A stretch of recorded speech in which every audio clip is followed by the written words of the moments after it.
everyone. Happy Sunday. Oh my gosh, I cannot. Do you know what? Sometimes I forget what day we're at. I'm just like, where are the days going? What day is it? What month are we? This time is moving so fast. And so much happening. You know what? It almost feels as if Harry's court loss was just a small drop in the ocean. And he's just taken it in his stride and gone, okay, moving on. And the tabloids, especially the Daily Fail, had a huge tantrum. So you know the guy, Paul, I'm calling him Paul Draco now, after Draco Malfoy, right? This guy. I'm now going to call him Paul Draco, since I can't figure out how to say his second name properly. Paul Draco, he came out and did a whole goddamn statement. Was ranting and raving. And Harry's just gone like, oh, look everybody, cute baby goats. And I love this. I just love this. Like I said in my last podcast, I actually don't think it's the end of that court case, but I love the way that Harry has just kept it moving, and I'm sure Meghan has also just kept it moving behind the scenes. And this is the best way to deal with your haters and detractors. Let's not forget also, actually, that Meghan won her case against the Daily Fail and Harry won his case against MGM and Murdoch. That's probably the money that they're going to, or that they would have paid for the legal charges for this case, but they might not even have to pay legal charges because, from what I understood now, they actually took out insurance. And I'm going to get into that later on in the podcast. So all of this, you know, the Daily Fail putting on the cover of their newspaper, oh, the court case has cost £50 million. It's all rubbish. Out of that £50 million, if Harry is paying anything at all and the other claimants, which they probably are not, that's not money that they're having to spend. I don't know if that's court time money, but heck, cases get taken to the courts every single day. So the courts are spending money every single day. Anyway, we're going to get into all of that and more in today's podcast. Hit that thumbs up button and subscribe button, folks. Thank you for being here. And since Harry and Meghan decided to come out the house for these events that the palace knew was coming, guess who else is out of the house? All of the other royals. You haven't seen them this active for a very long time. This is the most they've been out and about. I'm not going to say they're working because I don't consider what they do as work. This is the most you have seen them out and about for a while. I think that they have actually worked almost every single day for the last week. Quite incredible. Helen, you said that wealthy people take out insurance prior to going through court cases. I actually didn't know that this was a thing. I didn't know that was a thing. Learned something new. Which also just adds to just how ridiculous it is. They are trying to make it out like, oh, Harry's going to have to pay out more money. Knowing full well, if he knew that he was going to have to spend that money, he would likely think twice about going ahead. But he went ahead. Do you know what that means? It means he had the money if he had to spend it.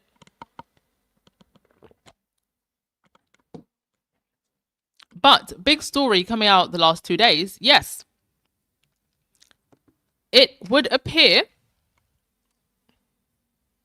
that the Sussex kids met Charles and Camilla. And let me just say, Meghan is a phenomenal woman and a much better woman than me. Because if you know anything about Zambian culture, and my mum's tribe is Lozi, we don't play about our kids. If I despise you, you will not be coming anywhere near my kids. And I will never stop this. Once I've decided that I despise you always. I might not kick up a stink about it because Zambians also don't like to get into confrontation. We hate you silently. But you won't be going anywhere near my kids. Meghan is a better woman than me. Mind you, Princess Lilibet not only has ginger hair, apparently she has Diana's blue eyes. And you just know seething. Ugh. To be a fly on the wall in that room. So, I think in the end, Charles's courtiers, because I don't know if Charles has enough sense himself, realized that it would just look terrible if the kids came and he never saw them. It would look terrible in the eyes of the public. I think that sometimes, or what has happened over the last 6-7 years, is that Charles, Camilla, William, Kate, I think they believe their own BS. I think they believe that the way in which they hate Harry and Meghan, the way in which they have encouraged the tabloids to hate Harry and Meghan, is a reflection of the wider public. It is only a reflection of the idiots who read the tabloids, and they're actually not the majority. And this is where they keep making the mistake.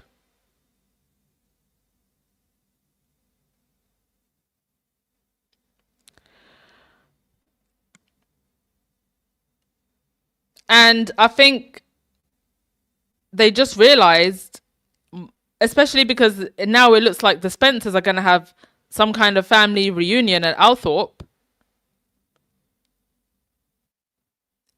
We better think of something quick and have the Sussex family come to Highgrove. But something also tells me Harry and Meghan and their people being very smart, that they even knew eventually Charles would have to make this move. I just don't believe that this was a move that Charles made willingly. Otherwise, it would have been the plan for some time. So this is from people. Prince Archie and Princess Lilibet have had a long-awaited reunion with their grandfather.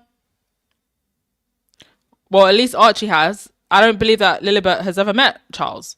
Buckingham Palace confirmed on Friday, July 10th, that King Charles and Queen Camilla hosted Harry, Meghan, and the couple's 2 children that afternoon. The reunion took place at Highgrove House, the monarch's private country residence in Gloucestershire, England. No images are expected to be released from the reunion, and no further details will be provided, as it was a private family meeting. It marked the first in-person meeting between Prince Archie, 7, Princess Lilibet, 5, and their grandfather in 4 years.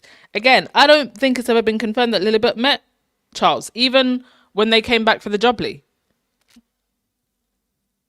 in 2022.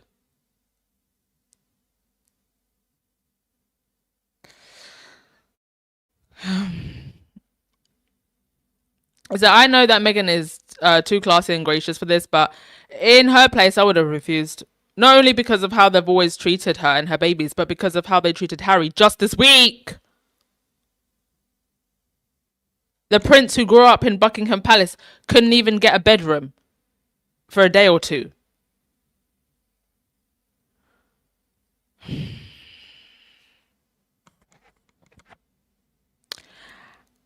That ginger prince better kiss the ground that our girl walks on every single day.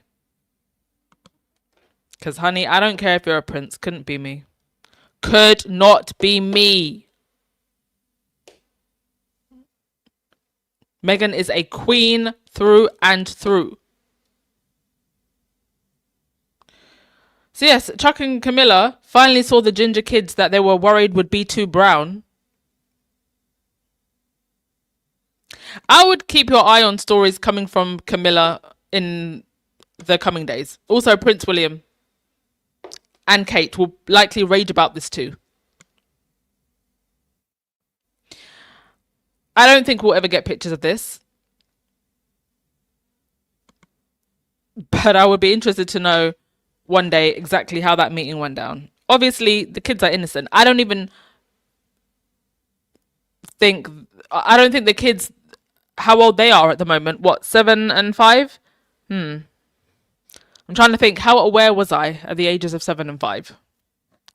I'm trying to think, how aware would they be of everything going on? I'm sure Harry and Meghan do everything to limit the noise, because it's noise that children should not have to hear.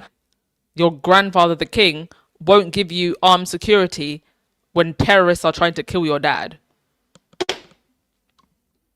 I mean, the most you had to worry about when you were a kid was my mummy won't give me vanilla ice cream and she won't let me have my lollipop until I've had my dinner.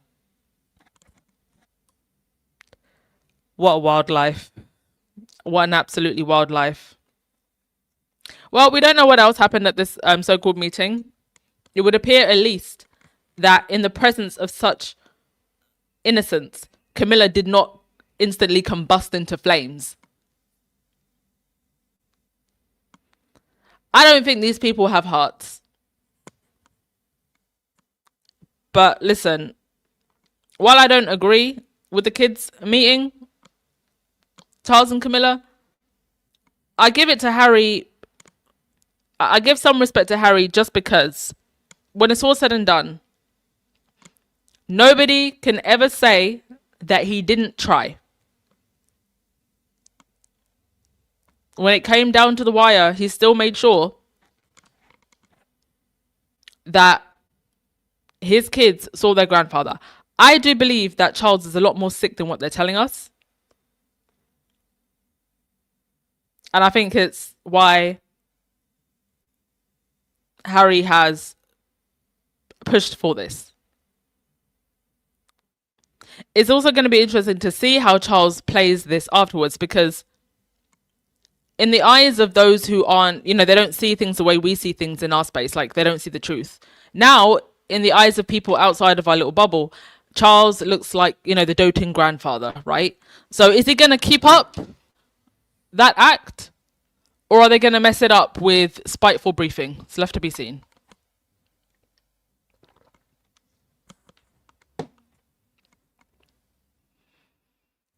Let's see what you all think about this. I heard the haters in the British tabloids saying that the Daily Mail will seek the Max hateful bunch. Listen, from everything we know, Harry and Meghan are rich. And it would appear that they took out insurance. But like I said, I'll get into that in the next part of the podcast. Thank you so much for your comment, Benjamin. Helen, you said, Anne, I was at Wimbledon tennis on Wednesday. Camilla was there. Thankfully, we did not have to stand up for her. I was booing underneath my breath. Oh, hilarious. Electra, you said, Meghan loves her man a lot because they are still talking ish about her kids in the media. Harry will have to make up for this in so many ways. I don't think it was a good idea, but it's their life. Well, listen, like I said, I don't think Charles has that long. And, once he's departed this earth and they've laid him to rest, I don't think that Harry and Meghan will have anything to do really with William and Kate. So I think they're just trying to do the right thing while it matters. And I think in the long run, it's good that they do this.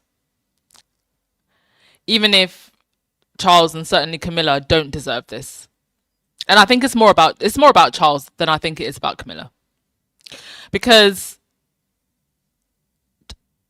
the Queen passed away when? 2023? Charles has not really done anything as king to leave any type of legacy. And that, I think, well, I mean, he's an old guy. By normal standards, what the retirement age in the UK is, what, 64? He's in his 70s. So to be honest, he shouldn't really be doing anything. he should have been taking his pension, and he should be in his garden gardening. So I can't help but feel, this is just my guess. Like I said, I'm not in Harry's head, and I'm not speaking for Harry. I think maybe even Harry's trying to help his father have at least some kind of shred of a positive image. Oh, I don't know. Very messy. But the fact that it wasn't part of the plan from the very beginning to meet the kids lets you know that this was very last minute on the palace's side.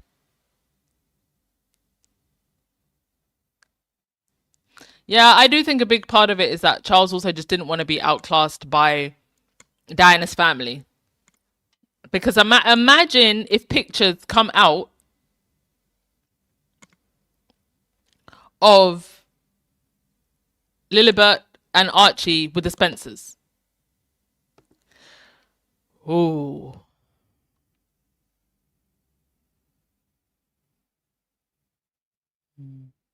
Yeah, a lot of people are saying that Electra, if not for the Spencers reunion, Charles wouldn't have paid that family dust. And I'm glad that no image of Charles and the kids are going to come out. Because I don't think that Charles and Camilla deserve that type of positive PR.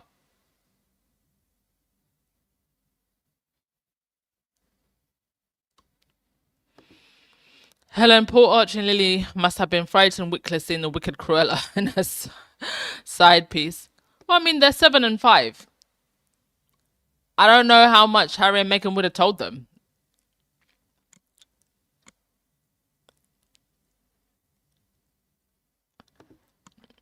There will be details. If it was private, we would not have heard about it. So there will be more leaks guaranteed. Do you know what? As long as there's no leaks of pictures, I think we're good. Yeah, Elfaz, they've been scared of Meghan making a public appearance. But Meghan has said, you know what?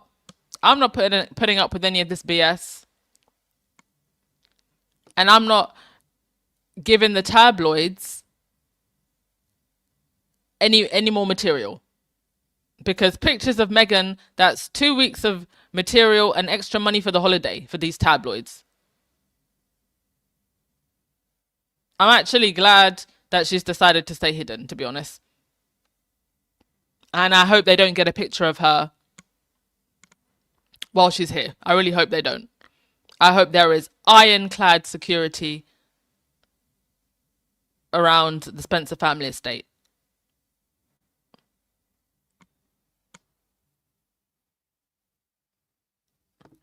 Helen, Anne, him and Harry grew up mainly in Highgrove. That is their childhood home.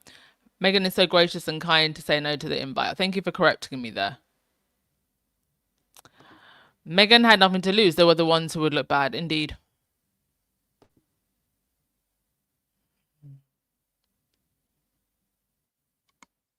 All right.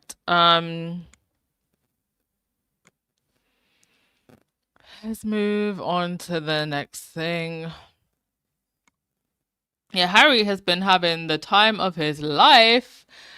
Here he is with Alison Hammond, who I'm so happy for her that she got this interview. She was so full of life. Apparently this was quite off the cuff.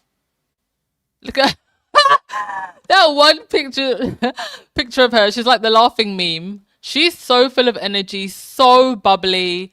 She's the type of person that I want to see having a morning talk show. Like just bringing positivity, fun to morning TV. Unfortunately, somebody like her is way too happy for the British general public. But I think they need to switch it up because people like Amanda Feltz doing nothing but moaning and complaining about Harry and Meghan isn't helping. So perhaps an Alison is what we need. I think that she should lead her own show. But I don't know these UK TV executives. I don't know if they would give her a chance. But I think they should. Heck, she could probably do her own online show.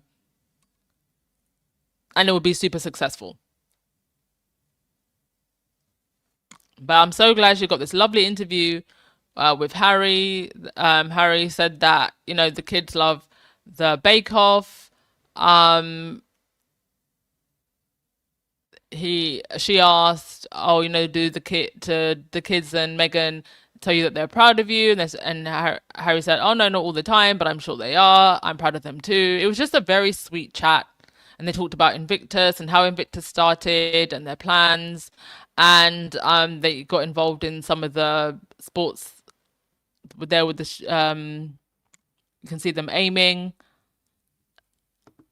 Also, Harry did the basketball wheelchair. Got some more pictures. I just love the way that Harry has handled this whole week. He came here really for Invictus 1 year to go. Samir Hussein getting great pictures as usual.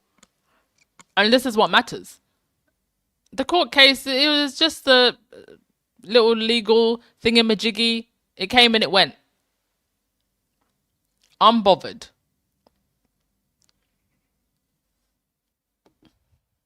And Harry's doing what Harry does best, connecting with the people and focusing on his purpose.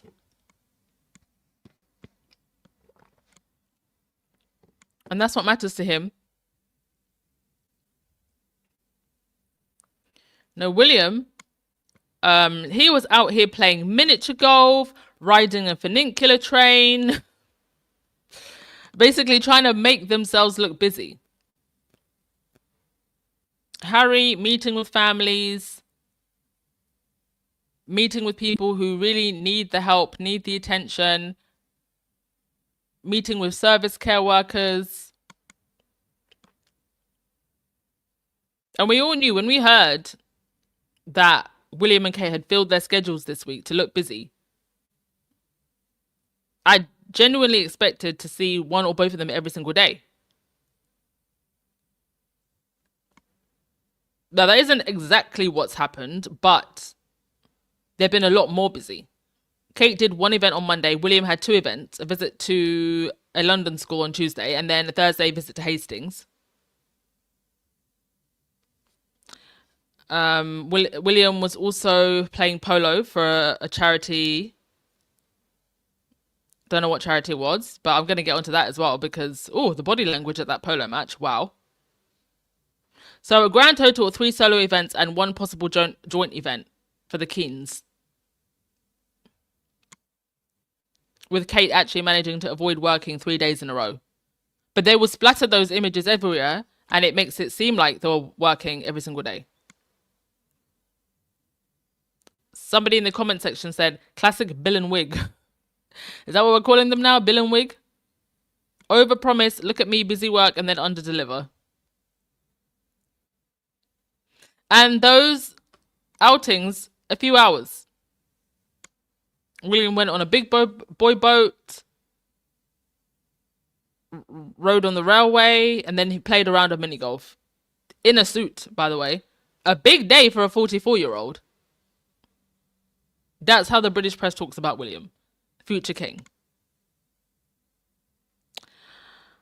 I have to say, though, I'm surprised by the lack of William's rage briefing. Maybe William got it out of his system in advance of Harry arriving. There's been a lot less rage briefing.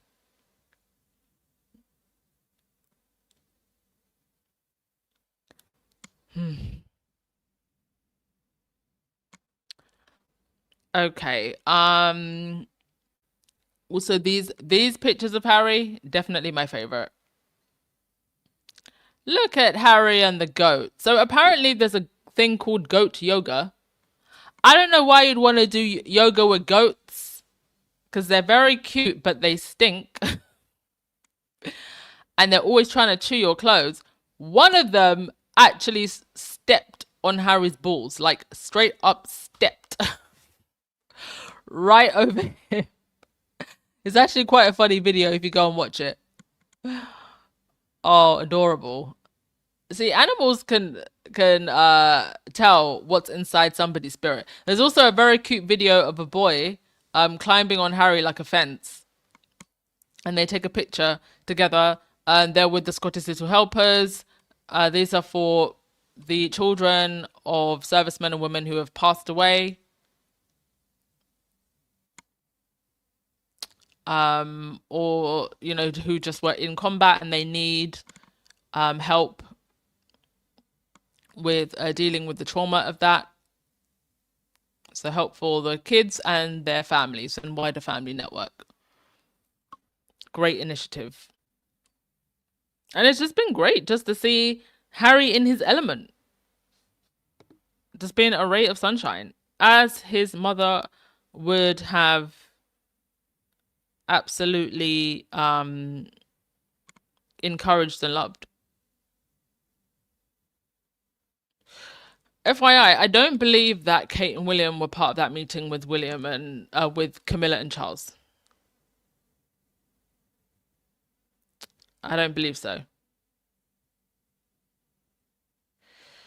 There's been no reports of such, and unfortunately, I think that William and Kate are just so petty that they wouldn't want their kids to meet their cousins.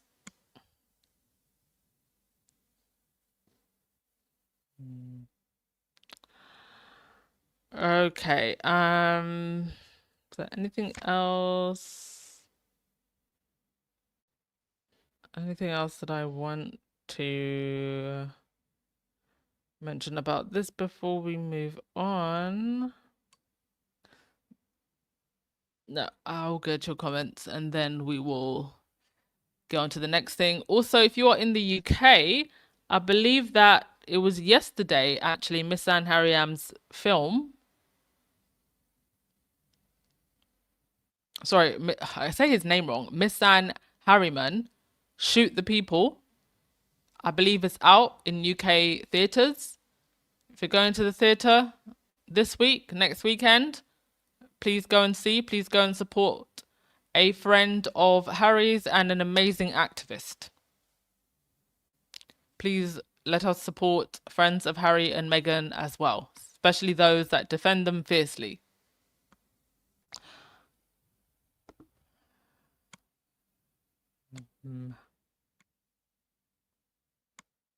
If you're just joining us, welcome. Hope you're having a great weekend. Literally, you said Camilla will spill some more. This meeting was supposed to be private, so why are we hearing about it? We didn't know about Queen Liz's visit until way later, and they went back to California. Good point. As soon as the Sussexes are back in the US, Charles and Camilla will leak. They can't help it. I mean, what would they be leaking exactly? How long do you think that meeting even was? I don't even think it would have been more than an hour.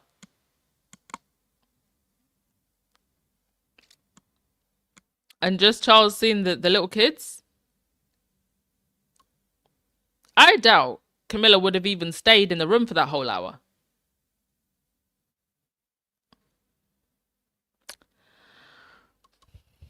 And whatever they leak, are we even sure that it would be true?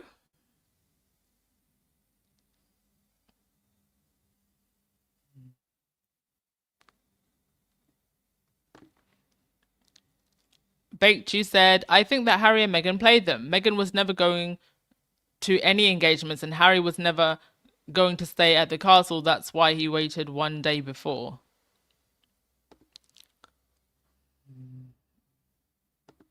Girljoy, you said, when is the last day for Harry in the UK? I actually don't know.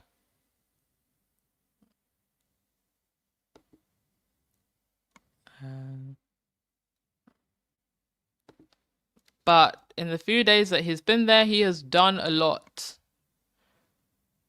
And I honestly think that Harry's work that he's done is completely overriding the noise from the court case. And the commentary that I'm seeing is just people really focusing on the work that Harry's been doing. Now, onto something. Actually, just let me say one last thing about the court case before I move on to the next thing. This was in The Guardian. So I think it was it Mina or somebody else who was asking if Dorian Lawrence would have to pay the court fees. Now, I actually thought that Dorian Lawrence was getting some kind of legal aid from the state. But what this Guardian article is saying is that she would not have to foot the legal bill for the failed attempt to sue the Daily Mail. It is understood that whatever the outcome, Lawrence, who was persuaded to join the legal action by Prince Harry and his legal team, will not have to pay any share of the cost of the failed case. Nobody, least of all the Duke, who is very protective over Doreen, is going to see her out of pocket, said a source familiar with the matter. Insurance was taken out to cover the claimants and their lawyers in the event of losing the action. The court approved budgets of $4.1 million for the claimants and $4.4 million for A&L, which would be covered by the insurance. The judge, Mr. Justice Nicklin, could, however, rule that the claimants' team should pay more of A&L's bill. The Times also reported it was possible the claimants' insurer could challenge a policy, but it doesn't appear that the insurer will do that. So there you go. Not only are they probably not going to have to pay that money, if they did, it would likely just be a small amount, which between all the claimants, who are all very wealthy, Harry, Elton John, Liz Hurley, Sadie Frost, all of them, I think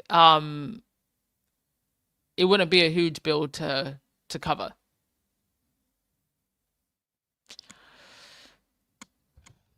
So please don't let whatever the Daily Mail is putting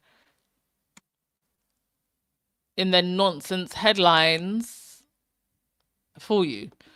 Also, I actually did an article on poor Draco, as I'm calling him. Draco as in Draco Malfoy from Harry Potter. I did an article about him and the history of his editorship and his time at the Daily Mail for my Substack. It's called Paul Draco Expose the Daily Mail editor refuses to fear, and I'll put the link to my Substack if you would like to go and read that. Finally got my Substack set up, and I've written quite a few articles actually. So on days that maybe I miss a podcast, you can go and entertain yourself with some detailed writing instead. And I've also opened up subscriptions on my Substack if you would like to subscribe. Some of my articles will eventually be going behind a paywall. Electra said, Charles is not a kind person. So yeah, they got an hour tops with him. Helen, you said Harry has finished all of his public engagements. Okay, so they're probably just going to be spending time with the Spencers now. Benjamin, you said, folks, once Bear 2 and 3 is out, we will find out everything. I only trust Harry and Meghan in this entire thing. We'll have to wait until Charles is gone, and who knows when that will be.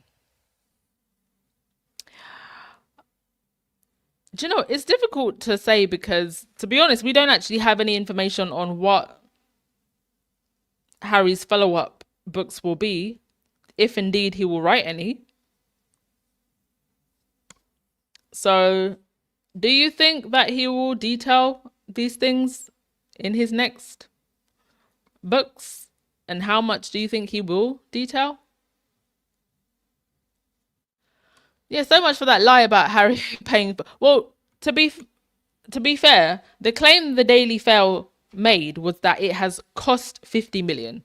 They didn't say who has had to pay 50 million. They said it's cost 50 million. It makes for a great headline, but it's not the truth.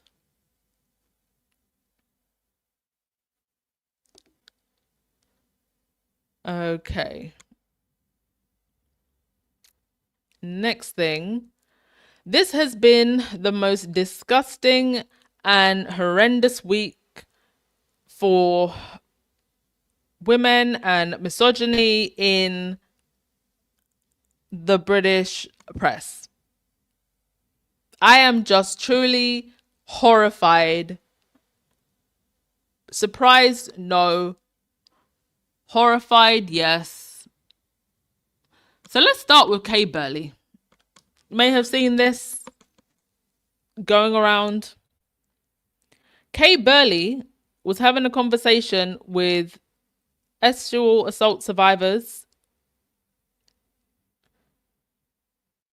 Jeffrey EpiPen survivors, and this is what she said about Prince Andrew. Have a listen and then we will discuss, because there's a lot to say.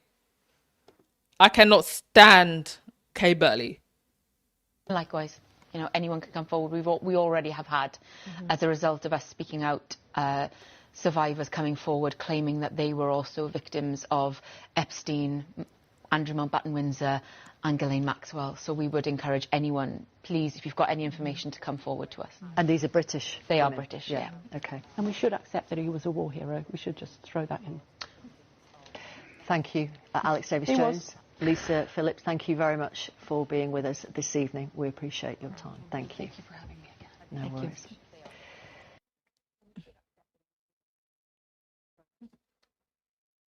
Thank you, Alex Davis-Jones. Lisa Phillips, thank you very much for being with us this evening. We appreciate it. Thank you. And likewise, anyone can come forward. We already have had, What as a result of us does speaking out, Andrew, survivors having coming forward served claiming in that the they were also military, victims of have to Epstein, do? Andrew Mountbatten-Windsor. Sorry. What does Andrew, having served in the military, have to do with survivors coming forward? And you mean to tell me just because somebody served in the military, they can't be an abuser? What are you talking about? Why was that relevant?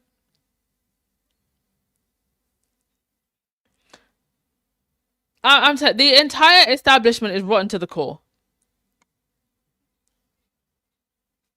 It wouldn't surprise me if she was told to say that. Mind you, Kay Burley is a pretty terrible person on her own. Sorry, I think my cat's trying to get in the house. Kay Burley is a pretty nasty person on her own. But it wouldn't surprise me if they knew that these women were coming to speak and someone said, make sure that this is part of the script and you say this. And her, being the disgusting individual she is, made sure to absolutely say it. Because there was no reason to say that. It is just unbelievable. They are still trying to rehabilitate Andrew. They are still protecting him. Now, the blonde lady, bless her.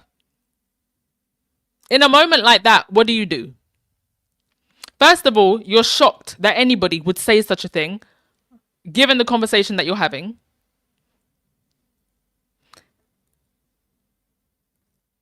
How do you even find the words to respond? And quite frankly, the only appropriate response in that situation is to tell her to F right off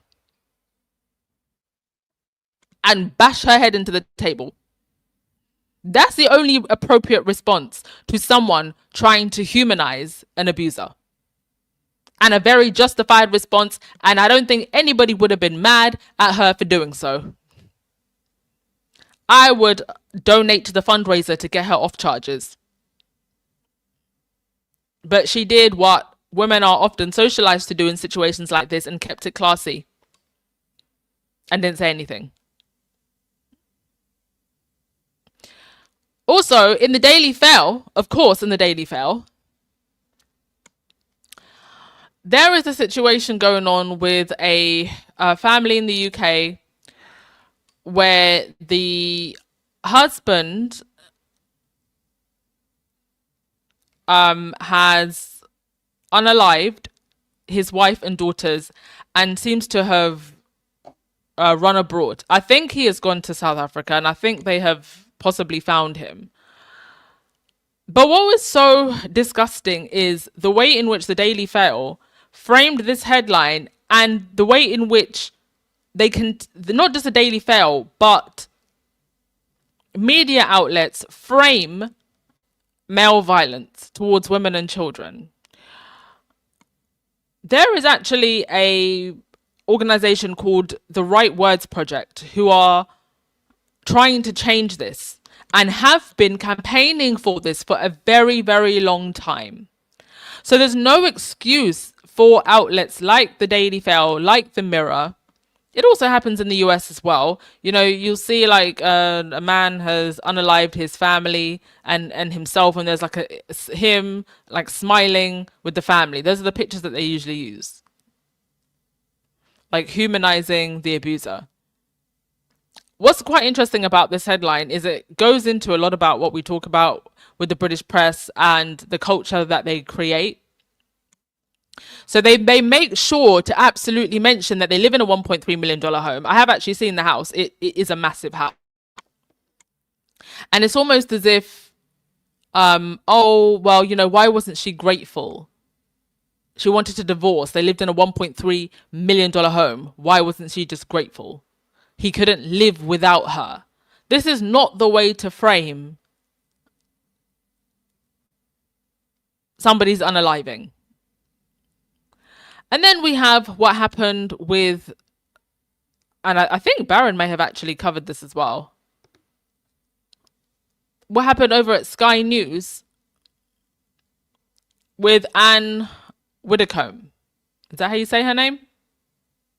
Widdecombe. Now, Anne was a former Conservative MP, a very controversial one.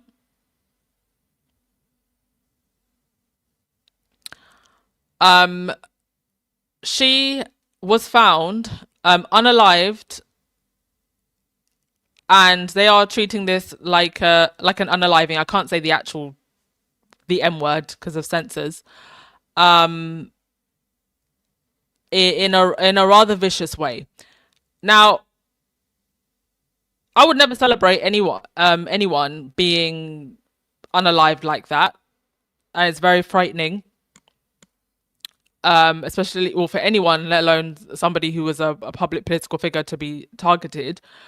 But the way in which Adam Bolton, the Sky News presenter, spoke about her, I'm bringing this up not necessarily because I care for Anne Widdecombe as a person, but because I do care about misogyny and the wider culture we create in the way that we talk about women and girls in media. The irony is that Anne Widdecombe, the way in which Adam Bolton speaks about her, and I'm going to play the audio. The irony is that Anne Widdecombe probably would have said that Adam Bolton can say what he says. And this kind of culture of speaking, freedom of using the pillar of freedom of speech without thinking about how you have to be responsible with your freedom of speech. That is a culture, unfortunately, that Anne Widdecombe encouraged. But it doesn't mean that encouraging that culture was okay. So I'm going to play what he said. I do believe that he actually should be fired and taken off of air. He has actually disparaged other female colleagues, yelled at other female colleagues. I don't know why he actually hasn't been fired already. He's a very disrespectful person. So let's play it and then we're going to discuss. She was very much a spinster. I mean, by the end, I think you'd probably describe her as an old maid. Reportedly, she claimed that she was a virgin. She had a relationship at university. She went to Oxford University into an all-women. This woman has just been murdered. Oh gosh, I said the word by accident. She's just been unalived. What does her private life activities, why is that important? And this just shows you, my ladies, there's nothing you can do that is right. If you are a woman who is very free, sexually free, you get shamed for that.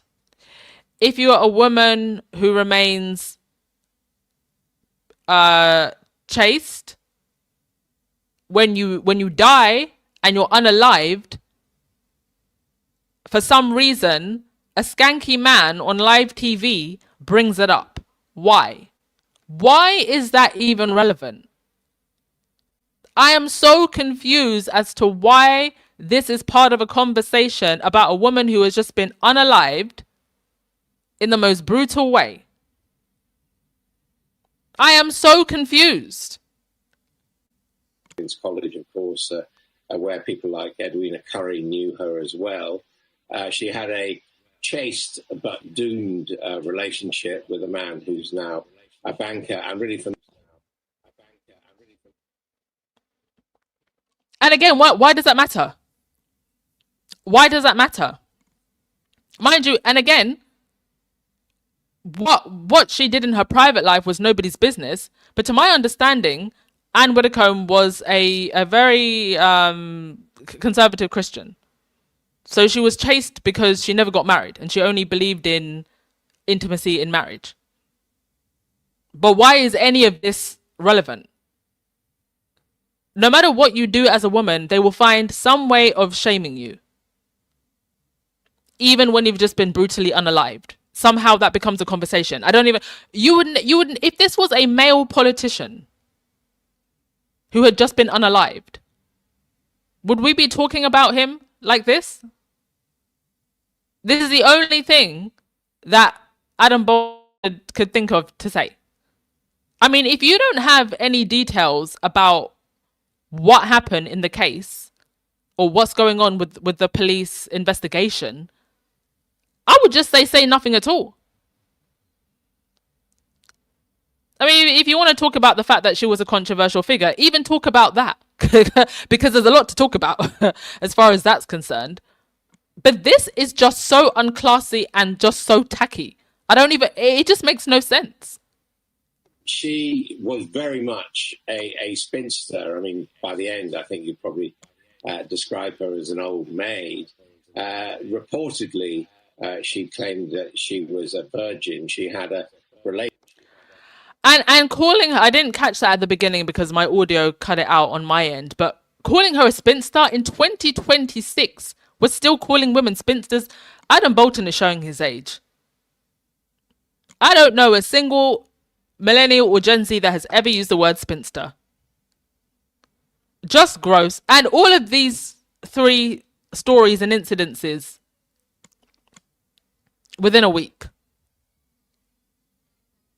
It's just gross. That's the British media for you. That's the culture that they create. And that's why, as a woman, you should, if you're part of the media, don't play into their culture. Because if you find yourself in an unfortunate situation like Anne Widdecombe, they'll be talking about you in the same way. Just gross.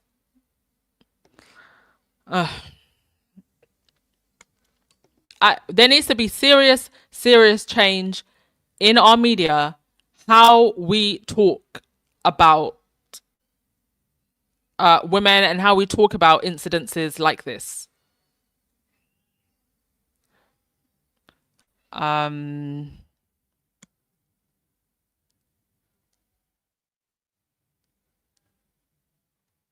Benjamin, you said, oh, I think you're responding to somebody else.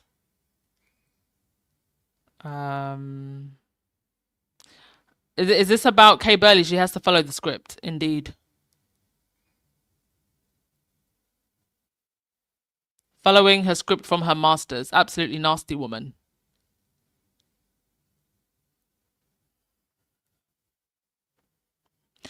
Connie, you said, so do you think that whether or not Harry releases any more books, it depends on how William treats the Sussexes after Charles is gone?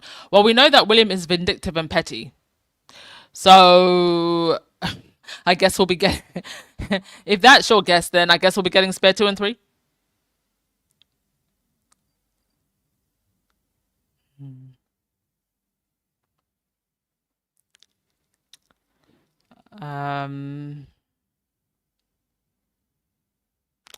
Gail Lewis, you said there's a rare planetary alignment starting the 19th of July named Barbolt Cradle that is predicted to be beginning of the end for this corrupt Etal and will change history. Oh, I'll have to look into that. Thank you. I'm really into astrology. Thank you for that. One of my friends is actually studying astrology. I can't wait for her to finish. It's a 2-year course and she's 6 months in. Yeah, Shara, it's just despicable. And like I said, you know, yeah, I didn't like Anne Widdecombe, but when someone has been unalived like this, and considering the wider culture of misogyny that we're trying to tackle, it's just horrendous to talk about to talk like that about her. And it was just so unnecessary as well. And it has to be called out. Even when it's about people that we don't particularly like, it has to be called out because it creates a wider culture that affects all women and girls. And I hope they find the culprit, whoever it is. Yeah, girl, look, it's disgusting reporting. Sharon, he would not have a job in America. Seriously, we did not need to know this. Exactly. Ugh.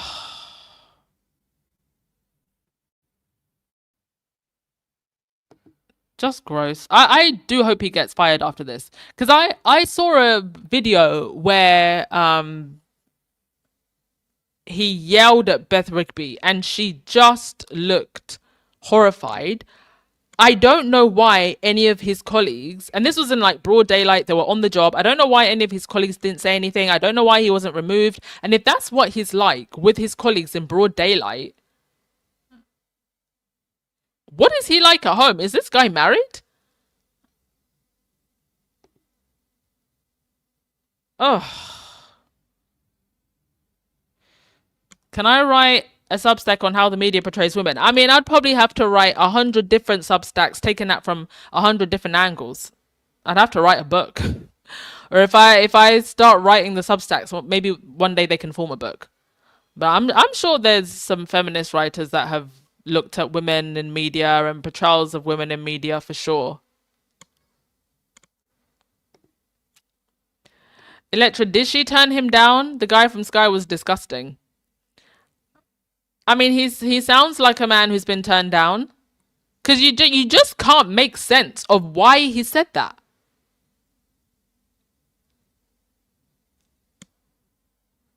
I mean, I don't know what Adam Bolton's personal views are. Maybe he didn't like her because of her political views. She had very strong ones. But I just feel like as a news correspondent who has been in the game for so long, there are so many things that he could have said. And the fact that that's the only thing that he could say about a woman that's just been unalived, it's like my head is going in circles trying to figure out what the hell that was.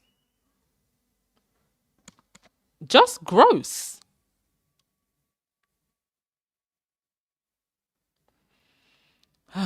Anyway, what else did I have? What else did I have to cover? Well, I hope people are starting to see the grossness of the tabloids, and we're going to see more of this. Them losing readership, losing viewers. Apparently, the traffic at Newsweek has declined by 90%. The traffic of 50 of the biggest news sites in the US in June declined by 90%. The biggest decline was at Newsweek, down 77%. This is the one that, is it Jack Royston or Tom Royston? One of these, I call them the unofficial Royal Rota rats. So they're not part of the official circle like Roy and Nika, that lot. They kind of sit on the fringes, reporting on the royals. Staff was cut across multiple teams, according to Adweek. Good. Cheers to more redundancies. Thank you. Bye. I don't really look at Newsweek. Like, it's not a website that I've ever thought, oh, let me have a look at Newsweek. It doesn't really, when I search things, it doesn't really come up. So their SEO juice is really bad. Yeah, it's just not somewhere where I go. I feel like I probably look at TMZ. Like, if there's a breaking news about celebrity, I probably go there more quickly than I would go to Newsweek. Just not somewhere that I go ever. So it doesn't surprise me. It's a very crowded space. A lot of noise. So I just consider it to be a casualty of a very crowded online space. You know, if there's something that comes out about a really big celebrity, often I'll probably go to somebody like Tisa Tells before I go anywhere else. I avoid the Daily Fail at all costs. I don't look at any of the other British tabloids. So I think a lot of these legacy media and their smaller competitors are just slowly dying out. And people don't trust them either. And I do think people are getting tired of the outrage model that a lot of these sites ride on. People want more depth. They don't want stuff that's just been regurgitated from other news sites. They want exclusives. And what is Newsweek known for? I don't know. I really don't know. Even the worst of tabloids like The Sun, you can say they're known for something. I don't know anything about Newsweek. In nicer news, Harry's going to appear on a podcast. A promo was released. This was for the Joe Marler Will See You Now podcast. It was actually a really funny promo. They were asking him to say his full name and he couldn't say it. he missed part of it out. I think he said Henry, is it Henry David Albert something? And then he missed out the Mountbatten Windsor. It looks like it's going to be a really funny podcast. I feel like Harry's just really in his element when he's just being a lad's lad with the lads. And he has the ability to be so authentically as well. Like, it's never forced with him. Like, it's genuinely there.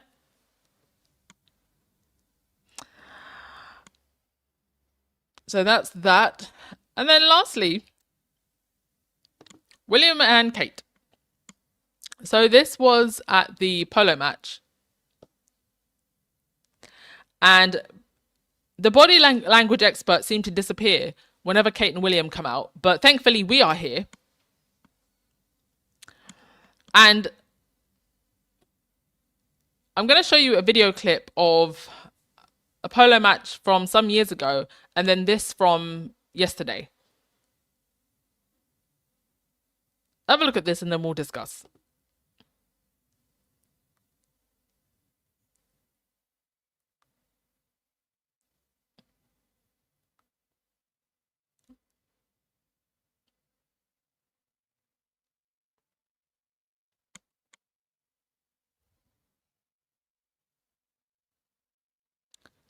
Let me play it again. Give me a sec.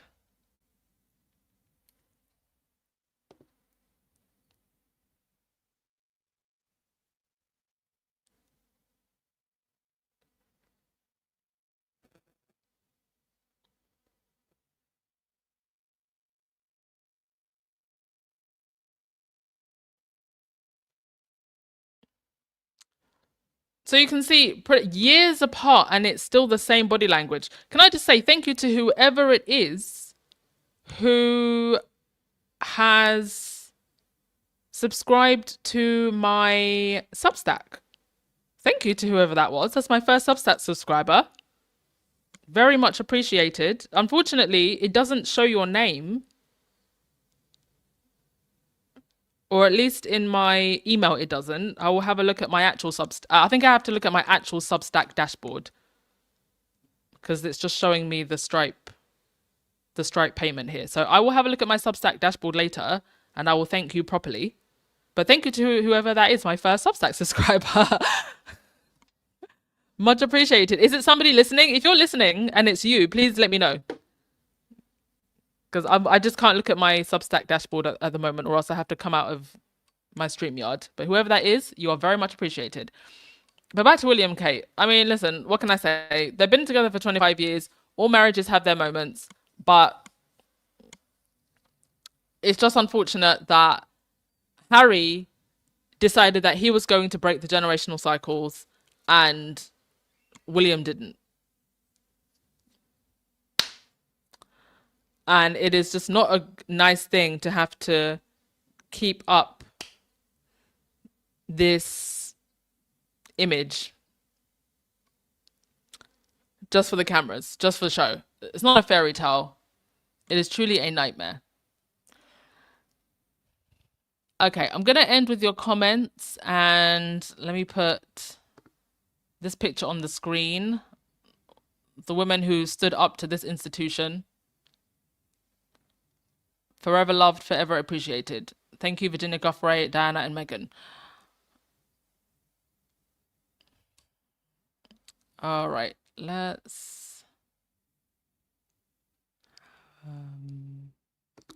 Kim, you said, as an American, I'm always shocked at the lack of sadness in the British press. Is there any agency responsible for striking down people who make such gross statements?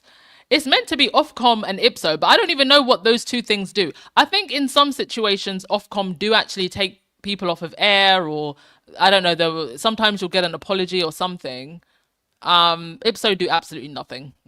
Like, they will literally just release a statement. It was found that this person was mean.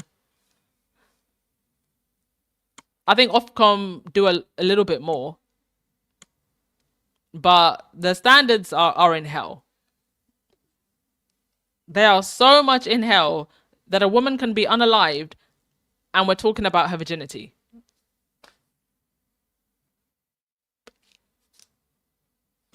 Lost for words.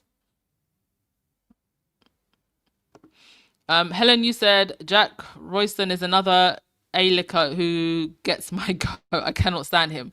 Well, you may not have to stand him for much longer because it's looking like those redundancies are coming. He'll probably be starting a Substack too. He'll be over a Substack too. Newsweek used to be a respectable publication. They're nothing but a trashy tabloid now. Okay. Thank you for letting us know, Cookies and Cream.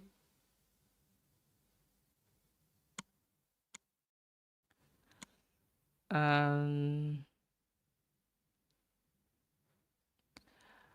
Senator Lindsey Graham died. Oh, I am aware of this Mr. Lindsey Graham. I wasn't aware that he had passed away, though. Yes, a MAGA Republican who vigorously supported Trump. Allegedly, I don't know what that means. Yet he was ironically part of the evangelical right wing. Oh, so are you saying that he didn't like certain groups, but he was in that group? Is that what you're trying to say? Because often that tends to be like some of them tend to be closeted. Is that what you're trying to say? I wasn't quite sure what you meant by that. Oh, he died a couple of hours ago. Nobody expected it. Oh, okay.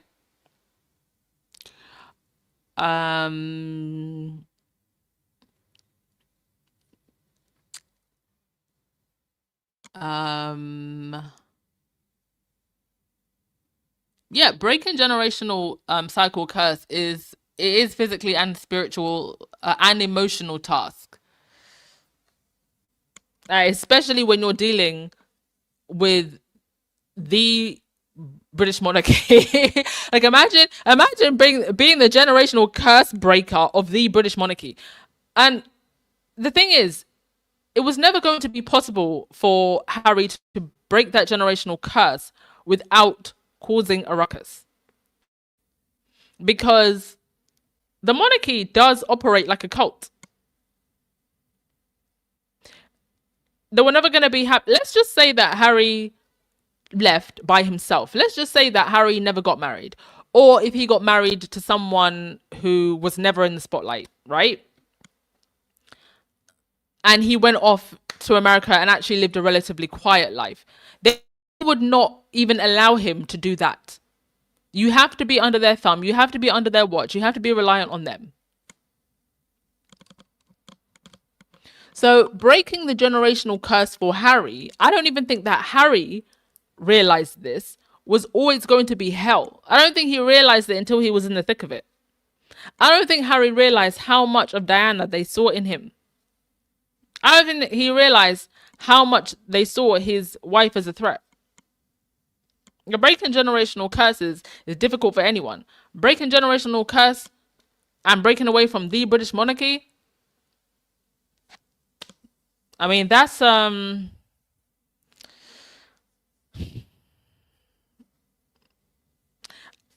anything that I would ever want to experience, even for an hour.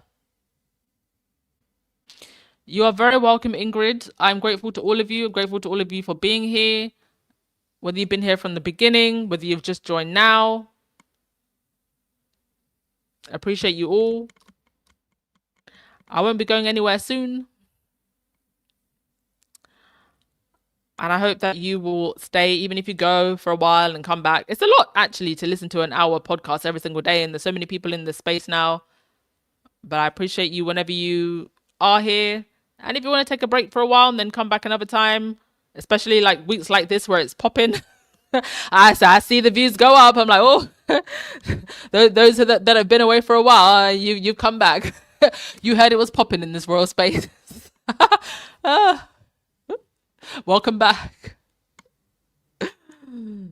All right, folks. Enjoy the rest of your day. I will see you tomorrow. Ciao.